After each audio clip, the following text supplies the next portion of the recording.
2,500 years ago, on a night filled with celebration, something extraordinary happened. A prince was born. In the royal palace, lamps were lit, music echoed, people danced, and the entire kingdom felt like it was celebrating a festival. The old king finally had a son after years of waiting. His biggest wish had come true. The city was decorated, the streets were glowing, and for the first time in a long time, the kingdom felt alive. That child was named Siddhartha, which means the one whose wish is fulfilled. Nobody knew that this child was not born for the throne, not born for power, but for something much bigger. On the very first day, when the palace gates opened for celebration, a mysterious sage arrived. His name was Asita. He stood silently at the door, calm, still, almost as if he had seen something beyond this world. The king welcomed him with respect and asked, "Tell me, what do you see in my son's future?" Asita looked at the newborn prince, and tears filled his eyes. Everyone in the palace was shocked. Why tears? This was supposed to be a moment of joy. Asita slowly said, "This child is not an ordinary soul.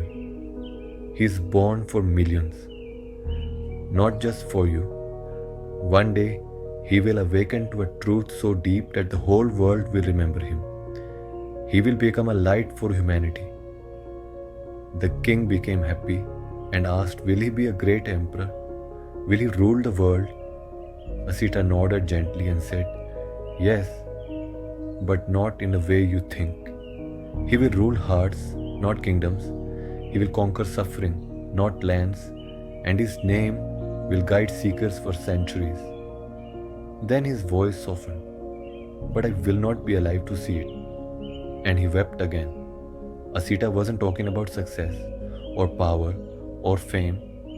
He was pointing towards something else, a realization, a transformation, an awakening.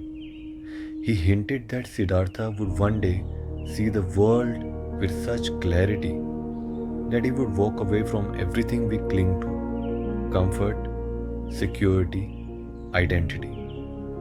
Because the truth is simple. We can decorate life from the outside, but suffering lives on the inside.